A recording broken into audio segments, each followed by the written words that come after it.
Hej og velkommen til en ny lille video omkring billig AdWords. Det som jeg vil anbefale kunder at gøre, hvis de skal overveje om de skal bruge sådan en som mig til at lave deres AdWords, det er at se på om de smider penge ud af vinduet lige nu. Det gør man ved at gå ind i sin kampagne, trykker på søgeord, trykker på søgetermer.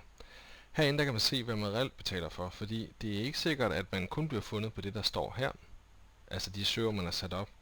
Google gør det, at den finder nogle ord, som ligger tæt op af det, man har sat op, og nogle gange, faktisk rigtig tit, er i hvert fald min erfaring, der får man lov til at betale for en masse klik, der ikke er relevante. Så herinde, der står der simpelthen en decideret liste nedad med de ord og sætninger, som man rent faktisk betaler for.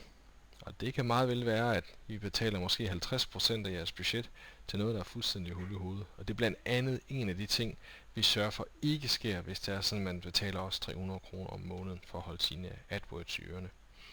Og det er jo det, jeg vil. Hej hej.